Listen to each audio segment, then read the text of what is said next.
Oh, we got some Joey Diaz and Theo Vaughn. Yeah, he knows things. Cat Williams knows things.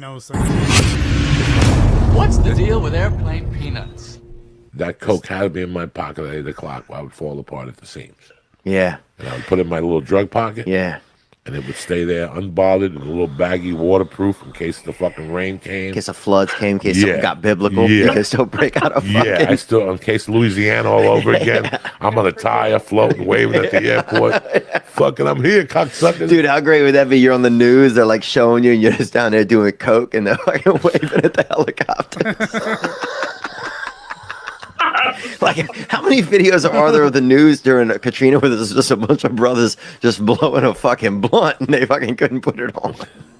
And just yelling up, "You can't stop me, bitches." So it's an island. When you come from a fucking island, there's got to be incest somewhere along the line. I don't think I'd ever do incest, man. Even if I think I had the hottest family member ever, bro. Ever. Think about that, though, dude. What about every cousin? Listen, I don't want to talk about incest on the church, though. Okay, my bad. We got fucking boundaries here. We can't be talking about incest. I had a cousin I wanted to fuck, too, as a kid. Okay. I ain't gonna bullshit nobody. I thought you just said we couldn't talk about it. I'll never forget one night, we were at this Cuban dude's house. That's so funny. And we were snorting coke, and she was sitting there with me, and this Cuban dude goes, "Not for nothing, but your wife doesn't say much." I go, "She's deaf."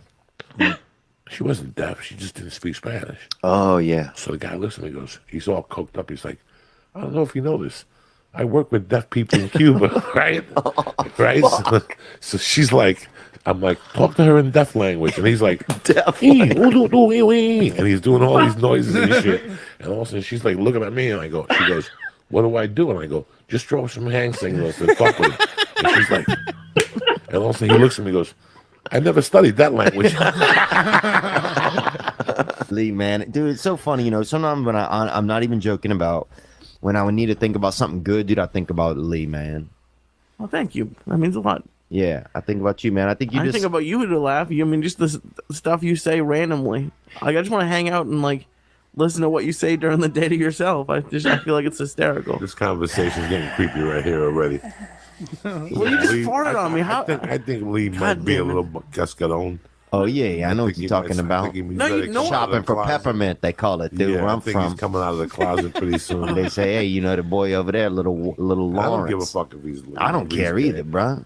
I'll let you hang off my dick like a fucking mountain cat. No, I would never. You guys, but I don't have the same relationship with him. Yeah, but you're still friends. You can't. I'm friends with him. I wouldn't fuck him. I'd let him touch my dick a little. You know what I'm saying? Around the holidays, bro. Just to make his day. Oh, he's a prison ham, this guy, bro. I fucking love that boy. Bro, you know how much fun I told Lee Walker Lee one night. Mm-hmm. How much money we can make with Lee on the inside. Oh my god. Just sitting on people's laps. Dealing cards. And rubbing their dick. Yeah. We're bringing this back. You can't just sit on someone's lap, but they're not going to let it end at just lap sitting. Bro. They're not in prison because they know in how to Gary, hold back. Indiana, you're an 8, bro. A one female. In Gary, Indiana, dog, you're a female 8, baby. Yeah, I got a guy that'll pay 10 G's for you to put a wig on and oh yeah, special type of podcast. And just mug his dick with your fucking neck. He's already written me a letter. What does that even mean, mug a dick? Now, with your mom being so tough, was it like was it tough to feel like affection from her? Because sometimes, like, my mom's a hard worker, right? My mom delivered, you know, she's a delivery woman. You know, she delivered newspapers since when I was a kid. She delivers magazines now.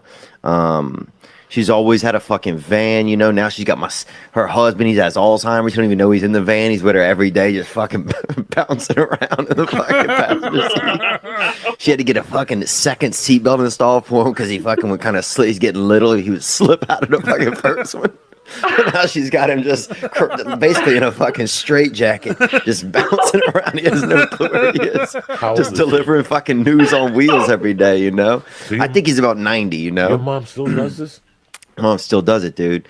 And here's the worst part, bro. She got a good deal on this van, right? My mom likes a good deal, and she got a good deal on this van. Has none of the side or back windows, bro. So her fucking GPS is the Lord, bro. So she just fucking bouncing around. He's got him in the thing. And that fucking Denny's. I saw. Were you with me when we saw what's his name in there? I don't think so. Yeah, you were with me when we saw. Who was it? The guy with the braids? Home Improvement. Oh, Tim Allen. He goes there all the time.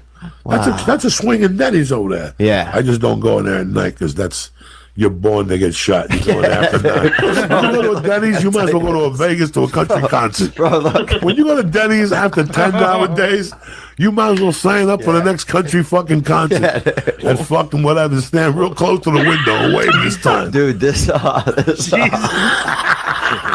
bro, I used to do this bit about Denny's and how much I hated Denny's, right? It's on your special. It's on my special, right? So anyway, I was like, I wish somebody would shoot up a fucking Denny's, right? That's what I would say. Dude, some kid puts in the comments, he goes, man, he puts a link to a YouTube clip. He goes, man, my dad actually got shot up at a fucking Denny's. He goes, somebody walked in with a gun and shot everybody in the place. 1 star. He goes, but I still love this bit that you do. And that was beautiful, bro.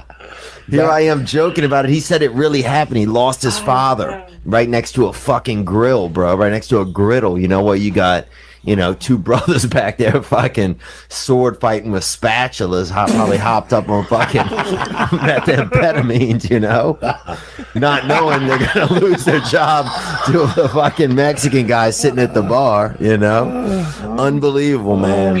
But that's God, dude. That kid came and he was just positive, man. There's a couple places where I go late night, and I'm like one night, me, Lee, and Becky went to Denny's on a fucking Sunday night after a podcast, and we were having a good time. But the whole time I was like squatting under the bush by that window because the window is on Burbank Boulevard. I want to be a Crip. All right, shoot up at Denny's. I'm sitting there having fucking a salad and something with my friend here, and all of a sudden, and Becky's sitting counterclockwise, so she gets it right in the head. We got to bury Becky with a hat on, with a 10 planet fucking. With a chef hat on, I like Josh Wolf. You know what I'm saying? Oh, I remember we walking around just hanging out, drinking, Havana Club, or whatever, people. What year was this? This is 2002. So just walking around, and there's some people hanging out in an alley that are kind of dancing and partying a little bit. So we go over there and we think it's like a family. It's like a birthday cake and stuff. So we're singing. Cumpleaños, everybody's having a nice time. We think, we're in a different country. We're celebrating some guy's birthday. Then one of the dudes at the birthday starts eating this lady out. Fucking just, we're like, this ain't, and we're like, oh, these are escorts. Like, we didn't know. We thought it was like a family. And we're all dancing with these fucking ladies and shit. We think it's like a grandmother and like a fucking birthday party. Next thing you know, one of the guys goes down with the lady's waist a little low and fucking starts eating her pussy right there. I'm like, what the fuck, bro? Welcome to Cuba. Yeah, this shit is fucking awesome. I was talking to somebody last week. I went to a party and there was boats, and next thing you know, there was a girl fucking a guy in the boat. I didn't know what to do. Get in there. Yeah, jump in and fucking call 911. What the fuck is wrong with you? Yeah, Get in just there. stand there. Don't just stand there. You're gonna stand and let somebody get that dick sucked. At least go and put a finger in their ass. Yeah, dude. Work it. At least cheer for him. My buddy. How many nights we leave here dying of hunger, you and I? 1 a.m. sometimes, me and him, he's cross-eyed. Yeah. This guy, if at 2 a.m, if I go, Lee, listen, I got a sandwich coming over here. Just jiggle my balls. I guarantee I'll confuse him for 10 minutes. He'll be sitting there confused. I don't know. All I got to do is jiggle his balls. I'll wash my hands. I've done worse. I got a hand job from a Chinese chick one time. Fucking place is so expensive, I couldn't even sleep, Like $600. I'm not fucking. I'll stay awake and watch the money go by, At least enjoy the walk around the room. This thing's $600 a fucking night, They had like 9 light switches in there, dude. It's like a fucking, I don't know where I was. It was insane, bro. You can spend 40 minutes just fucking turning on all the lights. It's fucking crazy. It is, man. It gets really interesting. Let's take another couple calls if you don't mind. I got a pee, so we'll take one more and we'll get the fuck out of here. You got it. Let's do it. Suggestions I can give my You start. Joey. What's some good advice or some suggestions I can give my wife for her first psychedelic trip? Appreciate it, man. Love you guys. Whoa. Is that guy living in an aquarium? You see that fucking guy right there? First thing for a psychedelic trip is For his wife. for his wife.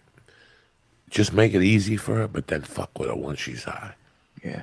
Oh wait, I think you told me a story about this No. one time. Yeah, when my first wife in San Francisco in Yes. '85, we First took some wife. Grateful Dead ass and went to a party. I was very nice to her. You said her stepdad was at the airport. I kept telling her, "Don't you have to pick your father up at the airport?"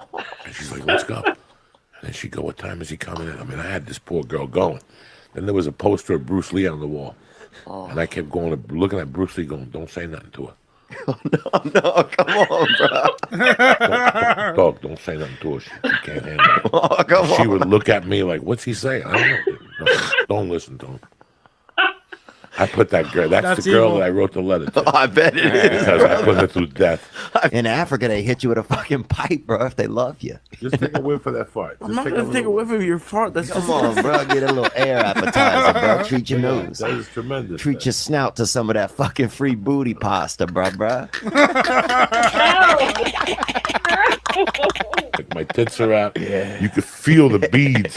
I remember getting off the plane in Miami the next morning and my pants were fucking wet. And the waitress, the stewardess would just walk in the halls, look at me and give me a water. She knew how fucked up I was. Dude, my buddy and his brother used to get so fucked up on coke in Miami, then they go up to the hotel room, put on diapers, bro, because they kept shitting themselves and just go back down to the fucking dance floor. Just partying with diapers full of shit, bro, just dancing. And they could dance, bro. I mean, these boys could fucking dance. Who wants to dance with somebody who smells like shit? But I think they, And you man. start moving, that shit starts shaking. Look, bro. I used to get coked up with a dude. That's what it's like to be, I think they were Latinos for I sure. used to get coked up with a dude that used to put a string on his wrist. Mm-hmm. And the string would go to the doorknob. So if you tried to open the doorknob, his string. Bro, I used to get high with some crazy people. Yeah. See, that's I used to weird. get high with his brother, who was bald. And his brother would be talking to you while he'd be doing coke. Like, yeah. And also he'd go.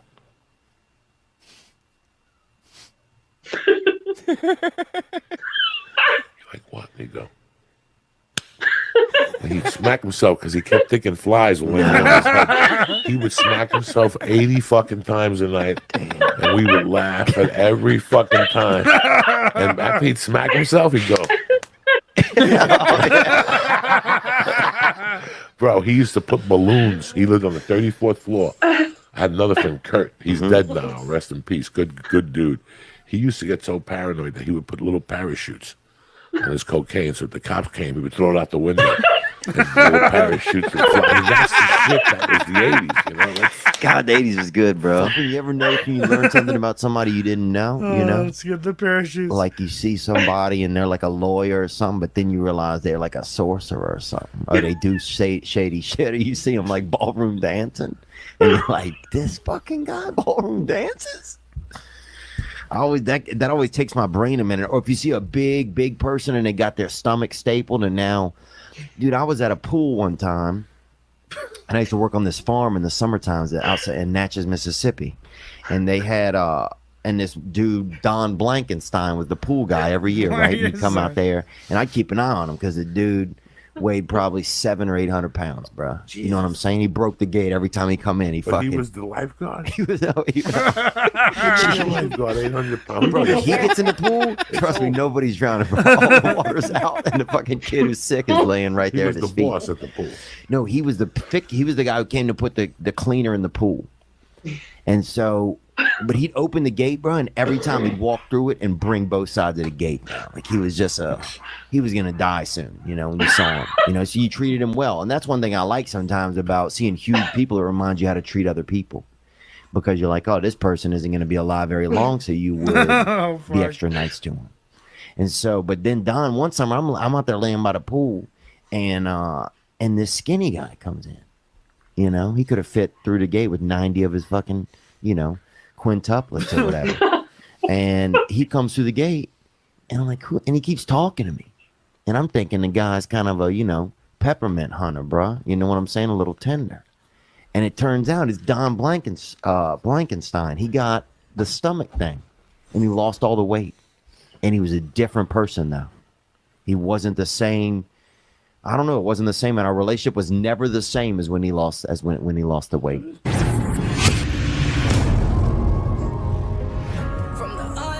Dude, I can honestly listen to Theo Von all day, every day. He just But Joey Diaz, that's a perfect. everything that he says is fucking gold. Yeah. And even when he's not being funny, I still think he's funny.